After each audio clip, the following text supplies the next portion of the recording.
네, 코로나19 신규 확진자가 이틀 연속 두 자릿수를 기록했습니다. 하지만 이번 한가위 추석 연휴가 코로나19 재유행의 또 다른 시작이 되는 건 아닌지 여전히 불안한 상황입니다. 네, 한편 미국에서는 트럼프 대통령 부부가 양성 판정을 받았는데요. 유병욱 순천향대 서울병원 가정의학과 교수와 함께 코로나19 현 상황과 또 추석 연휴 기간 특별 방역에 관한 이야기 나눠보겠습니다. 어서 오십시오. 어서 오십시오. 예, 안녕하세요. 먼저 지금 방금 전해드린 그 트럼프 대통령 부부 관련해서 여쭤볼게요. 지금 김지수 기자가 전해드린 것처럼 힉스 보좌관이 지근거리에서 보좌를 했는데 그분이 먼저 30대 초반인 여성인데 걸렸단 말이죠. 거기서 이제 전파되지 않았을까 하는데 지금 말씀드린 것처럼 46년생, 그러니까 만 74세고 110kg 정도 된다고 하니까 고위험군 아니냐 그런 걱정이 많더라고요. 어떻게 보세요? 그렇습니다. 이 트럼프 대통령은 친형이 알코올 중독으로 건강이 악화되는 걸 보면서 술과 담배를 멀리한 대신에 알려진 것처럼 그 콜라라고 하는 청량 음료를 하루 12병씩 먹는 정도로 스트레스를 풀었다고 할 정도로 알려져 있고요. 고혈압이나 당뇨, 기타 질환에 대해서는 밝혀진 바가 없지만 보신 것처럼 아마도 혈당 관리가 필요하거나 또는 이상지질혈증, 고지혈증으로 치료받을 가능성이 충분히 있는 즉 고령의 혈관 건강에 위험한 그런 고위험군이 맞습니다. 그러니까 70대, 그러니까 65세 이상 미국에서, 그러니까 이거 뭐 극단적인 비유라고 생각할 수도 있겠는데 이게 일단 통계니까요. 사망자 중에 65세 이상이 10명 중에 8명이라고 하거든요. 그럼 나이도 굉장히 큰 변수가 될 수 있는 거죠? 그렇습니다. 사실 근데 코로나19의 치명률과 관련돼 있어서 미국에서 치명률이 높은 이유는 의료 시스템상 실제로 아프신 분들이 또 코로나19가 의심되는 분들이 검사가 늦어지거나 검사를 받았다 하더라도 치명률을 낮추기 위한 중증 환자 치료 시설에 접근이 어려운 점이 컸거든요. 하지만 세계에서 가장 좋은 해군 병원에서 관리하는 미국의 대통령이기 때문에 어떤 치명적인 합병증이 발생할 가능성은 극히 낮지만 코로나19의 그런 예측이 불가능한 점 그리고 이런 여러 가지 염증반으로 인해서 기존의 혈관의 염증 반응이 진행된다고 하면은 본인이 갖고 있는 건강 상태보다 훨씬 더 악화되고 최근에 알려진 것 중에 이제 부산에 있는 한 교수님께서 코로나19의 완치 이후에 기억력이 떨어진다든지 또 집중하기 어렵다고 하는 브레인 포그 현상 등을 얘기한 것들도 어떤 신경전달 물질의 이상보다는 뇌혈관 또는 이 심혈관계의 염증 반응으로 발생한 게 아닌가 하는 그런 추측이 가능하거든요. 아무래도 집중 관리를 받아서 건강을 회복하기를 바라지만 여전히 이 고령인데 마스크 착용을 하시는 데 있어서 본인이 스스로가 거부하셨던 점, 또 여러 가지 발언으로 마스크의 중요성을 비하했던 점, 또 하나는 제가 지금 이 추석 전후로 해서 많은 전문가분들 그리고 전 다른 언론에서 말씀드렸던 게 젊은 분들이 어르신들을 만나러 갈 때 마스크 착용이나 거리 두기, 밀접한 것을 두지 말아야 되는데 보좌관과 근접한 거리에서 마스크 착용 없이 회의했던 점, 그리고 헬기 등을 장시간 밀폐 등을 이동했던 점 이런 것이 어떻게 보면 미국 대통령이 빨리 회복했으면 하는 마음과 지금 우리가 중간 정도 지나고 있는 추석 연휴에 고령의 위험한 분들을 방문하시는 젊은 분들이 어떠한 그런 마음가짐과 마스크, 개인 방역을 준비해야 된다는 것을 보여주는 사례라고 저는 생각합니다. 일단 멜라니아 여사는 뭐 트위터를 통해서 남편도 그렇고 모두 좀 건강한 상황이다라고 밝히긴 했는데요. 일단 대선 일정에는 큰 차질이 빚어질 것으로 보입니다. 지금 그러니까 백악관에서 격리 치료를 받게 되는 거잖아요. 어떤 과정을 거치는 거죠? 뭐 제가 백악관을 가본 적은 없는데 웨스트 윙이라고 하는 그런 미국의 드라마를 통해서 제가 기억을 더듬어 보자면은 그 안에는 이 격리할 수 있는 시설과 또 안전 시설, 치료를 위한 시설과 만약에 치료가 가능하지 않는다고 하면은 이송을 해서 해군 병원 또는 우리가 항공모함처럼 돼 있는 그런 치료 병원선으로 이동이 가능한 것으로 되어 있습니다. 지금 현재는 우리나라의 생활치료센터처럼 격리 시설에서 생증을 확인하면서 최고의 의료진이 지켜볼 것으로 저는 추측이 가능한데요. 그렇지만 이 코로나19의 특성상 이것이 기저질환이 있거나 고령 있는 분들은 호흡기에 급속한 진행으로 폐렴 등이 나타날 수 있기 때문에 그런 진행이 되지 않기를 개인적으로 바랍니다. 일단은 좀 고령의 나이에 마스크 착용을 좀 여러 차례 거부한 트럼프 대통령 코로나19 확진 판정을 받아 받은 것과 관련해서 일단 좀 짚어봤습니다. 네. 국내 상황을 좀 짚어보면요. 이틀 연속 두 자릿수이긴 합니다만 아무래도 지금 연휴 기간이다 보니까 이 검사를 받는 사람 자체가 좀 줄어들었다 이렇게 볼 수 있을 것 같은데 글쎄요. 일단은 당장 마음을 놓을 수는 없을 것 같아요. 현 상황을 좀 분석을 좀 해주신다면요. 우선 분석에 저는 두 가지를 제가 준비했는데요. 이 수요일부터 이번 주 일요일까지 매일 오전마다 코로나 관련해서 지금 출근해서 일을 하고 있습니다. 네. 그리고 이 부산 지역에서 발생한 감염을 보면은 지금 어제 오늘 사이에 이제 부산에서 확진자가 나오는데 그거는 어제 오늘 접촉으로 발견된 게 아니라 지난주 접촉이 그렇죠. 주말을 네. 지나면서 증상이 나타나고 월요일 화요일 날 검사를 받았던 분들이 나타나는 거기 때문에 네. 이미 이 연휴 전에 이동했던 인력, 왜냐하면 그전에는 부산을 대표하는 한 사립대학교의 기숙사 관련 외에는 거의 사례가 없었기 때문에 아마도 이 수도권에서의 이동한 인구가 부산에서 나타났다는 거. 네. 이런 얘기는 부산이 제2도시다 보니까 서울 수도권에서 이동한 사람이 가장 많이 가는 곳이 제주도의 그런 휴가지를 제외하고는 부산이 많다는 가정을 한다면 예. 제2, 제3의 도시에서 나타날 것이고요. 아까 말씀하신 것처럼 도봉구나 그 인접에서 지금 어떤 일이 있어서 선별진료소가 진료가 100% 가동되는 걸 외에는 지금 제가 근무하는 곳도 일부만 가동하고 지금 많이 가동시설 줄였거든요. 네. 즉 검사 건수가 많이 줄었는데도 숫자가 크게 줄지 않았기 때문에 이 조용한 전파와 예. 이 일반적으로 증상이 없는데 본인이 충분히 감염시킬 수 있는 바이러스를 노출시킬 수 있는 분들은 아직도 우리 주변에 많다는 그런 판단이 됩니다. 예. 그동안 좀 연휴가 끝나면 보통은 폭발적으로 증가를 보였던 경험들을 우리는 겪었잖아요. 그럼 이번 추석 연휴가 끝나고 또 다시 폭발적으로 증가를 한다든지 그런 양상을 볼 수도 있다 이렇게 보시는 겁니까? 기존에 우리가 폭발적인 그런 상황을 보면 대구 경북 지역 같은 경우는 단일 지역, 단일 관련된 것으로 어떻게 보면 우리가 초기 대응이었지만 역학적으로 잘 다듬어서 확산되지 않았던 점. 그리고 이태원에서 시작됐던 5월 초 연휴 같은 경우는 비교적 우리가 연결고리를 찾을 수 없는 부분보다는 연결고리를 쉽게 찾았습니다. 그런데 이런 6월 말, 7월, 8월까지 다양한 지역의 다양한 군에서 지역사회에 만연돼 있는 상태에서 집회 그리고 8월 17일 임시 공유 등으로 증폭돼서 나타난 경우 솔직히 지금은 방역당국에서도 지금 감염 경로를 알 수 없는 게 20%가 넘기 때문에 네. 어디서 어떻게 나는지 모르거든요. 예. 예전에는 연휴가 지나면 바로 확산되는 모습을 보였다고 하면 지금 같은 경우는 지금도 확산세라고 제가 말씀드리고요. 아마 시차를 좀 두고 10월 9일 한글날 지난 그 주말 전후, 왜냐면 주말에 또 검사수가 주니까요. 네. 그 위에 그렇게 제가 틀리길 바라지만 어. 확산될 가능성이 충분히 있다고 봅니다. 그러니까 최근에 보면 어제가 63명이 나왔고 그제가 77명, 그 전날이 113명. 어쨌든 줄어드는 추세라고 숫자만 보면 그렇게 되는데 말씀하신 것처럼 휴일에는 진단 검사 건수도 많이 줄고 그래서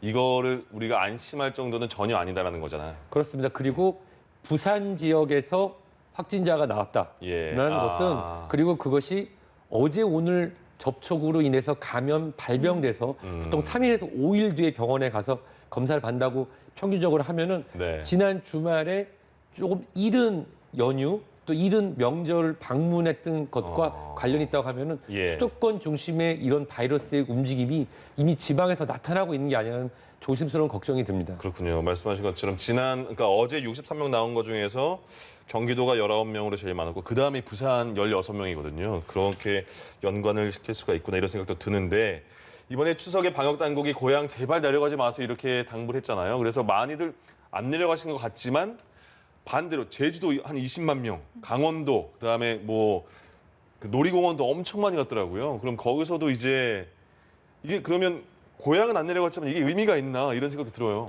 사실 이 중국의 한 지역에서 시작된 이 폐렴, 네. 이 상세불명의 바이러스가 촉발된 것은 바로 이 설날이었습니다. 중국이라는 것이 워낙 크잖아요. 예. 그렇지만 고향을 찾아서 가면서 그 큰 대륙으로 각 성으로 퍼지면서 문제가 됐던 것인데요.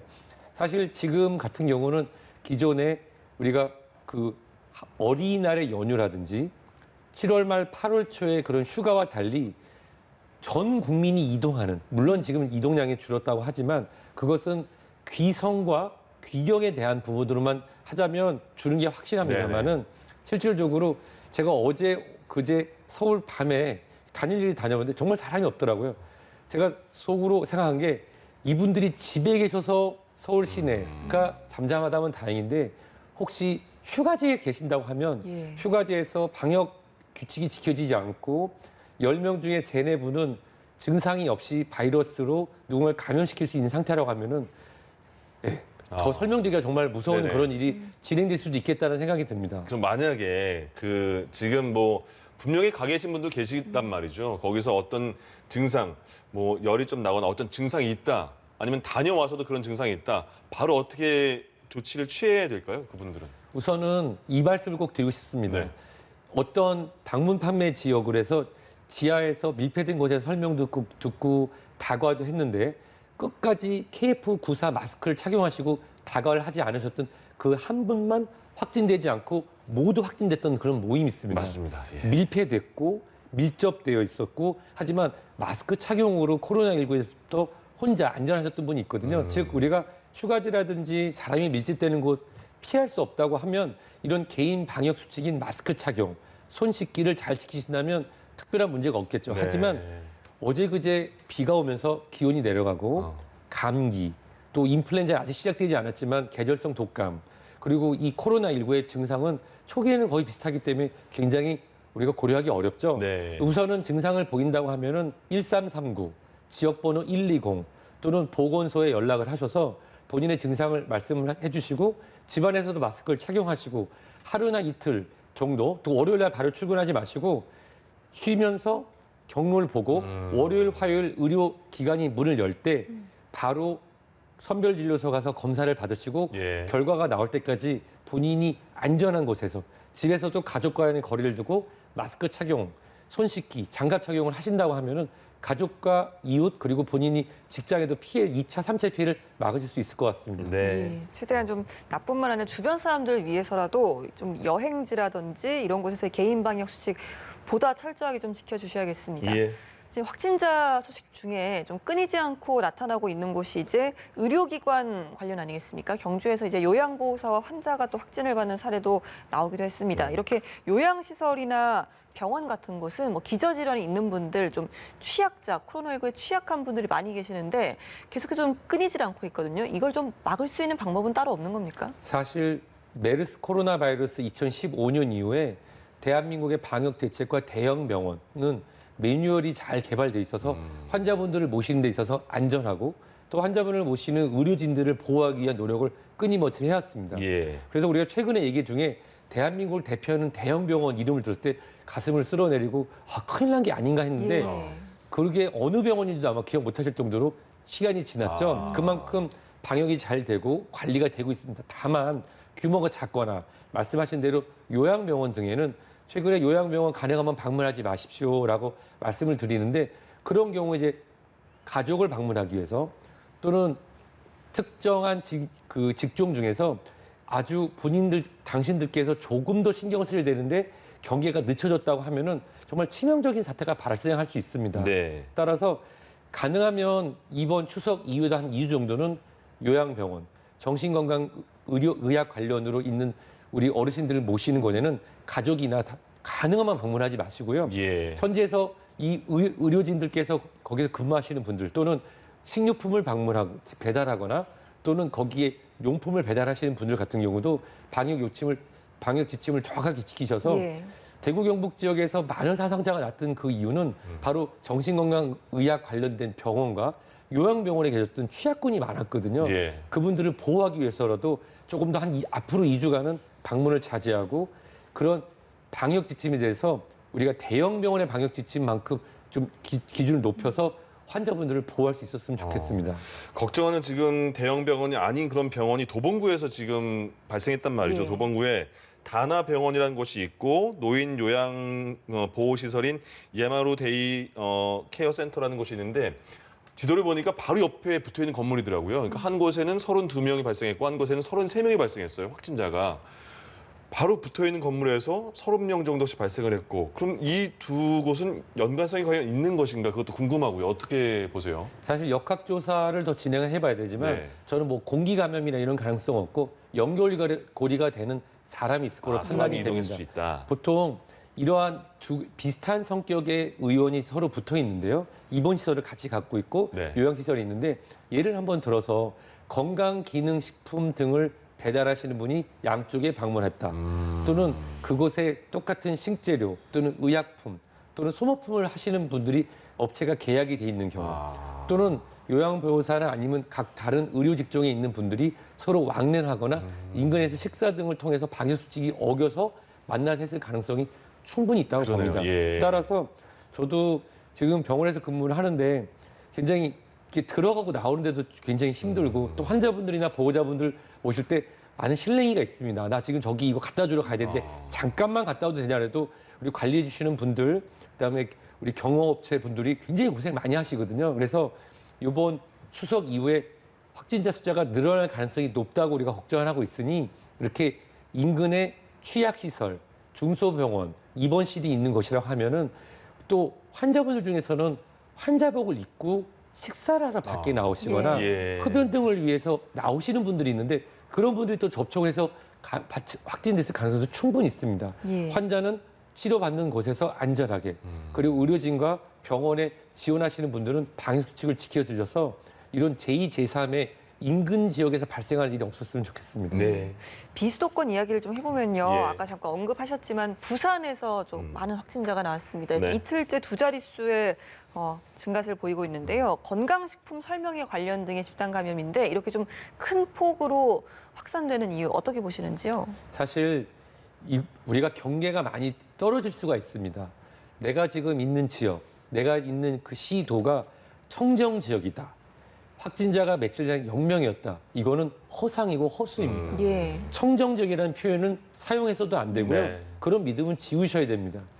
코로나19의 특성상 10명 중에 3명에 4명은 감염, 발병이 돼서 본인 누구에게 바이러스를 노출시킬 수 있는 상태여도 증상이 없는 경우가 있거든요. 예. 그렇기 때문에 우리가 사람을 모이는 곳은 피해야 되지만 피할 수 없다고 하면 그 아까 말씀드린 것처럼 마스크 착용으로 유일하게 확진을 피하셨던 분처럼 마스크 착용을 절대 놓치면 안 되고 환기가 가장 중요할 것 같습니다. 그리고 제가 자꾸 부산이라고 하는 표현을 자꾸 써서 부산에 계신 그 시민 그리고 인근에 계신 경남 분들에게 제가 걱정을 끼쳐드릴까 봐 네. 죄송한데요. 예. 걱정하시라고 드릴 말씀이 아니라 우리가 초기에 이태원에서 시작됐던 그 연결고리가 강원도, 전라남도, 전라북도, 충청도, 경상남북도, 제주도에서도 다 나타났었거든요. 예, 즉 예. 수도권이라고 해서 인구의 47% 이상이 있는 곳에서 이번에 추석 전후로 이미 확 확산돼서 일찍 발견된 것뿐입니다. 따라서 지금 우리가 추석의 연휴가 중간에 꺾여서 일요일 또는 월요일 날 이제 귀경 또는 이제 귀가하시는 분이 계실 텐데 지금부터는 이미 우리가 노출이 됐다고 하는 가정하에는 특히 지금 확진자가 많이 나오는 지역은 예. 본인의 건강 상태를 살피셔서 내일 토요일 일요일이지만 아마 각 지역별로 선별 진료소를 확대 또는 이제 비상으로 근무가 예정돼 있는 곳이 있습니다. 네. 따라서 상담하시고 의심되면 바로 검사를 받으셔서 연결고리를 끊어주셨으면 좋겠습니다. 부산을 또 한 번 더 여쭤보게 돼서 좀 약간 그런데요. 그 KTX를 타고 서울에 거주하는 분이 이제 이번 연휴 때 부산에 내려가셨잖아요. 근데 동료가 확진돼서 본인도 받아보니까 확진이 됐단 말이죠. 그 가족도 이제 지금 검사를 받았을 테고 KTX에 같이 앞뒤로 타신 분도 이제 검사를 받았을 텐데 그로 인한 또 추가 전파 어떻게 걱정을 안 할 수 있을까요? 저는 우선은 우리나라를 대표하는 이 대중교통 시설인 KTX 내에서의 전파는 불가능하다고 생각합니다. 네. 제가 지금 근무하는 병원은 서울에 있지만 제가 또 근무하는 대학교는 천안아산역 근처에 있어서 매주 네. 월요일마다 KTX를 타는데요. 코레일 관계자분 그리고 탑승하시는 모든 분 안내하는 분 모두 다 마스크 착용에 대해서 모두 다 신경 쓰고 있고요. 네. 음식물 취식은 지금은 절대로 안 되고 하고 계시지도 않습니다. 예. 그리고 거의 말씀도 안 나누시거든요. 따라서 KTX 내에서의 감염은 어려울 거로 생각되고요. 예. 다만 감염되셨던 분이 가족 내에서의 방역 지침으로 인해서 가족 내 전파, 또 가족 내의 소모임, 또 가족들 중에 연령별로 직장, 학원, 학교, 유치원 그리고 그 동네 모임 등에서의 연결고리를 먼저 타는 게 중요하지. 아 나는 KTX를 타고 왔는데 예. 걱정된다. 그 부분은 좀 걱정을 내려서도 괜찮을 것 같습니다. 아, 교수님이 항상 또 이동하는 그 수단인데 그렇게 확실하게 말씀해 주시니까 그 부분은 마음이 좀 편해지네요. 예. 예, 당장 이제 내일이 또 개천절이잖아요. 네. 계속해서 좀 저희가 뉴스에서도 이야기를 하고 있는 부분이 개천절 집회였습니다.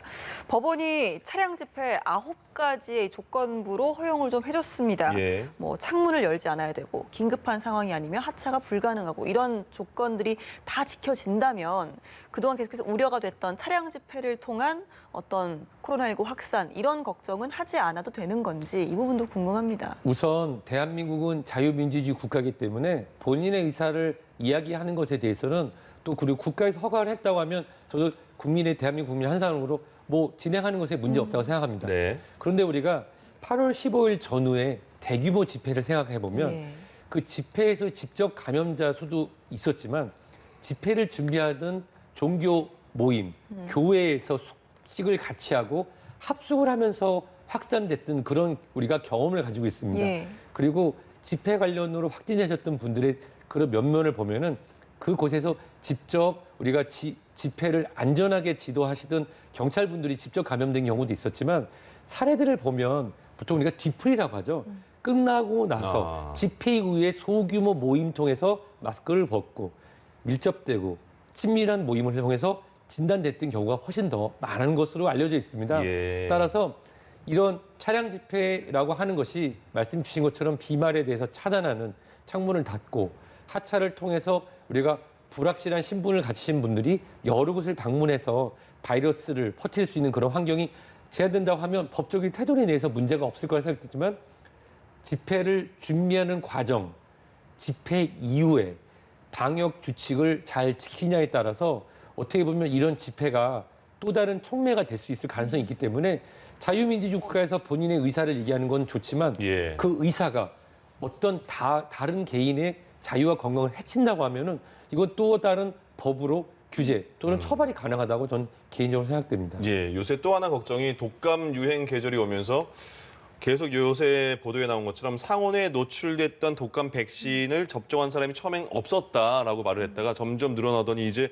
거의 2,000명 정도가 되는 것 같다라는 말까지 나오고 있어요. 그리고 그 중에서 부작용 한 8명 정도가 부작용 증상을 호소했지만 지금은 좀 많이 나아졌다 했지만 그래도 많은 분들은 불안해 하거든요. 그거 어떻게 저희가 생각해야 되죠? 우선 인플루엔자, 계절성 독감 예방접종으로 인한 중대한 부작용은 거의 발생하지 않습니다. 네. 그 이유는 지금 우리나라에서 유통되는 4가 인플루엔자 독감 예방접종은 사백신입니다. 사백신은 그 면역을 얻기 위한 그런 성분은 들어있지만 바이러스의 활성도나 심각한 부작용이 보고되지도 않고 거의 나타나지 않거든요. 아, 예. 우리가 이 예방접종 관련으로 통증이나 가벼운 감기 증상들이 나타날 수는 있는데요. 이거는 일상적인 보고에 나타나는 것입니다. 다만 제가 실망스러운 것은 네. 우리가 책임을 질 수 있는 자리에 계신 분이 없었다. 즉 상온에 노출된 예방접종자가 없었다라는 말씀을 하시기 전에 예. 조금 더 확인하는 게 중요한데요. 예. 우리가 보통 어떤 식품 관련해서 뉴스가 나오면 깜짝 놀라기도 하지만 당국에서 금방 찾죠. 보면은 바코드라는 게 있지 않습니까? 네. 그것처럼 예방접종에는 LOT, 로트 번호라는 게 있습니다. 어느 공장에서 어떻게 진행되고 어떤 유통을 가져서 어떤 의료기관이 갔는지 영역 우리가 딱 나오거든요. 예. 그래서 어떤 분이 맞았는지까지 다 마치 하나의 기록처럼 되어 있습니다. 그 로트 번호를 쭉 바로 확인해서 앞으로도 더 나타날 수 있는 상온에 노출됐던 예방접종을 받은 분에게 빨리 알려드리고 관찰에 들어가는 동시에 그리고 저희가 걱정하는 게 초기에는 이 예방접종, 무료 예방접종 대상자가 아닌 분들까지도 급하게 예방접종을 하려고 해서 물량이 모자르면 어떡할까 했는데 오히려 예방접종을 안 해서 혹시 예방접종률이 떨어질까 봐 또 걱정하는데 지금 일주일 만에 반전이 됐거든요. 예. 우선은 국가 예방접종 무료 사업으로 진행되는 거는 4, 5월부터 국가와 방역당국 그리고 전문가들이 준비했습니다. 저도 같이 참여해서 네. 준비를 했었는데요. 안전하게 국민에게 진행될 거고 예. 그리고 예방접종은 꼭 특히 국가에서 지정된 나이에 계신 분들은 꼭 하시는 게 맞습니다. 빠르게 검사를 통해서 안전하게 진행되는 검사라 접종이라 하면은 믿고 하셔도 되고요. 의료진들도 여러분하고 똑같은 예방 접종을 맞고 여러분들 모실 준비가 돼 있다고 말씀드리고 싶습니다. 네, 알겠습니다. 오늘 말씀 여기까지 듣겠습니다. 유병욱 순천향대 서울병원 가정의학과 교수와 함께했습니다. 고맙습니다. 고맙습니다.